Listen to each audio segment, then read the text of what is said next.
කොහොමද ඔයාලට?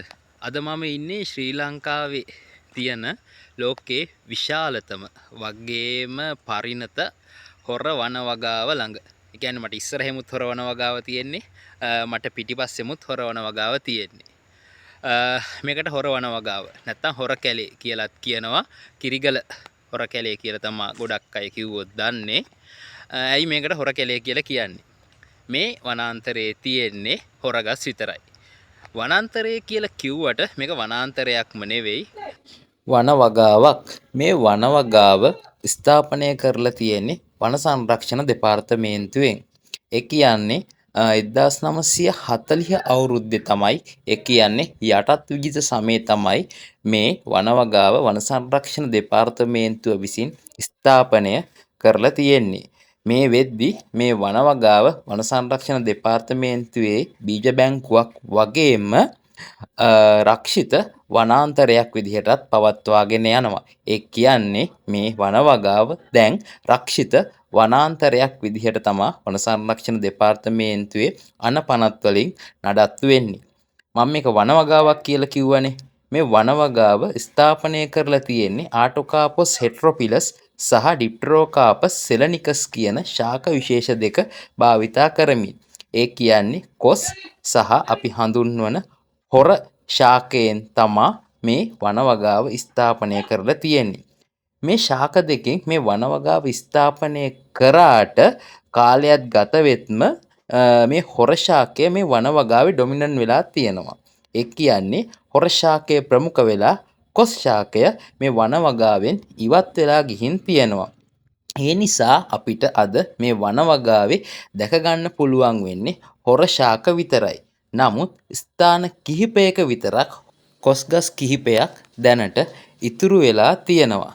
ඔයාලට පේනවා ඇති මේ වෙද්දි මේ වන වගාවේ රූස්ස ගස්වල මේ වගේ වැල් එතිලා තියෙනවා. මේකට ප්‍රධානම හේතුව තමයි මේ වන වගාව මොනෝකල්චර්. එහෙමත් නැත්නම් තනි ශාකයකින් පමණක් වගා කරපු වනාන්තරයක්. මේ වගේ වන වගා එහෙමත් නැත්නම් වනාන්තරවල ඇතිවන ප්‍රධානම ගැටලුව තමයි පෝෂක ගැටලුව. ඒ කියන්නේ මේ වනාන්තරවල තියෙන්නේ නැත්නම් මේ වන වගාවේ තියෙන්නේ එකම ශාකයේ ගස්. ඒ නිසා මේ ගස් වලට පසෙන් උරාගන්නේ එක හා සමාන පෝෂක. එතකොට මේ වන වගාවේ ගස් වලට පෝෂක සඳහා ලොකු තරඟයක් ඇති වෙනවා. මේ තරඟයත් එක්ක මේ ශාක දුර්වල වෙන්න ගන්නවා. මේ දුර්වල වීමත් එක්ක මේ වගේ ආක්‍රමණශීලී වැල් වර්ග ආක්‍රමණශීලී ශාක මේ වනාන්තරය ආක්‍රමණය කරන්න පටන් ගන්නවා. මේ විදිහට මේවා ආක්‍රමණය කරලා මේ ශාක විනාශයට පත් කරනවා. ඔයාලට හොඳට බැලුවොත් මේ වැල් වලින් සම්පූර්ණයෙන්ම ඇතිලා තියෙන ගස් මිය ගිහිල්ලා තියෙනවා. ඒකට හේතුව තමයි මේ වැල් වලින් මේ ශාක සම්පූර්ණයෙන් ආවරණය වුණාට පස්සේ මේ ගස් වලට ප්‍රභාසංශ්ලේෂණය කිරීමේ හැකියාව බොහෝ දුරට අඩු වෙනවා. එතකොට මේ ශාක දුර්වල වෙලා මිය යන්න පටන් ගන්නවා. ඒ වගේම මේ වනාන්තරයේ යටි ස්තරයේ මේ ව්‍යාප්ත වෙලා තියෙන ආක්‍රමණශීලී ශාක නිසා ශාක වලට පෝෂණ උණතා තවත් හට ගන්නවා.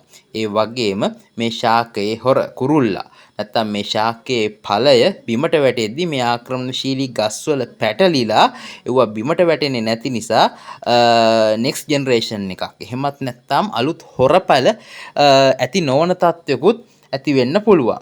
අනිත් කාරණේ මම ඔයාලට පෙන්වන්නම් වැටිලා තිබුණොත් මේ කාලේ නම් මේකේ ඵල දරන්නේ නැහැ. මේ හොර බීජවල ප්‍රමාණය බොහොම පොඩි. ඒ කියන්නේ මේ ශාකවල තියෙන මේ පෝෂක ඌනතාවය නිසා මේ ශාකවල ඇතිවන බීජ බොහොම පොඩි වෙලා තියෙනවා. ඒ කියන්නේ මේ ශාකවල තියෙන බ්‍රහ්ම පෝෂක ප්‍රමාණය බොහොම අඩු තත්ත්වයක් තියෙන්නේ. ඒ වගේම මේ අපේ ක්‍රියාකාරකම් නිසාම මේ ශාකයේ ප්‍රධාන වශයෙන්ම පාරවල් දෙපැත්තේ මේ විදිහට ආක්‍රමණශීලී ශාක විශාල ප්‍රමාණයක් ව්‍යාප්ත වෙලා තියෙනවා. මේ ව්‍යාප්ත වීමත් එක්කම මේ වනාන්තරයට මේ ශාක වලින් ලොකු තර්ජනයක් ඇති වෙලා තියෙනවා. මේ ඔයාලට පේනවා ඇති මේ ව්‍යාප්ත වෙලා තියෙන මේ නත්ත සූර්ය ශාක. ඒ වගේම අපේ ගෙදර ලස්සනට හිටවන ගොඩාක් ගස් වර්ග මේ වනාන්තරයේ දෙපැත්තේ ව්‍යාප්ත වෙලා තියෙනවා. මොකද ඒවා අපිම තමා මේ වනාන්තරයට ගෙන මේ ආක්‍රමණශීලී ශාක ව්‍යාප්තියේ අනිත් ගැටලුව තමා දැන් අපිට පේන විදිහට මේ හොර ශාක විනාශ වෙමින් යද්දි මේ වනාන්තරය ආක්‍රමණය කරන්නේ මේ ආක්‍රමණශීලී ශාක. ඒ කියන්නේ ස්වභාවික ශාක ව්‍යාප්ත වෙලා මේ වනාන්තරය ස්වභාවීකරණය වෙන එක මේ වෙද්දි පෙන්눔 කරන්නේ නැහැ. ඔයාලට පේන මෙන්න මේ ශාකය අපි බට ශාකය කියලා හඳුන්වනවා.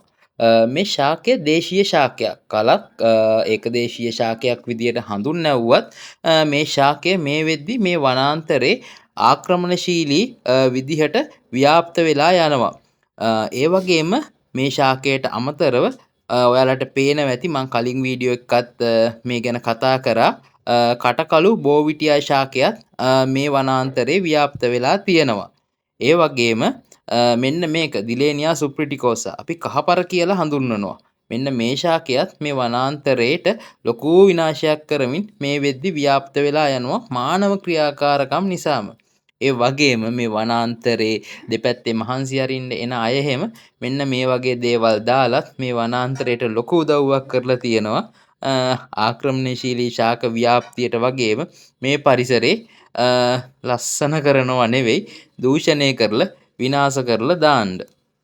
මේ වනවගාව සැලකුවොත් එහෙමත් නැත්නම් මේ වනාන්තරයේ සැලකුවොත් මේ වනාන්තරයේ තමා මුළු ලෝකෙටම තියෙන විශාලම සහ පරිණත හොර වනවගාව. මේ වගේ වනාන්තරයක් ලෝකයේ ආයේ කොහෙවත් දැක ගන්න ලැබෙන්නේ නැහැ. මොකද මේ හොර ශාකය ඩිට්‍රෝකාපස් සෙලනිකස් කියන මේ හොර ශාකය මුළු ලෝකයෙන්ම අපිට දකින්න ලැබෙන්නේ ශ්‍රී ලංකාවේ විතරයි. එතකොට මේ වගේ ලොකු වනාන්තරයක් අපිට දැක ගන්න ලැබෙන්නේ පරිණත වනාන්තරයක් අපිට දැක ගන්න ලැබෙන්නේ ශ්‍රී ලංකාවේ විතරයි.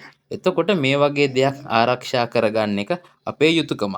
එහෙමත් නැත්නම් මේ වනාන්තරයේ ස්වභාවීකරණය කරනවා නම් ස්වභාවීකරණය වෙන්න ඉඩ දෙනවා නම් මේ ආක්‍රමණශීලී ශාකවල ව්‍යාප්තියත් අපිම නවත්තන්න ඕනි. එහෙනම් ආයෙත් වීඩියෝ එකකින් හමු වෙමු.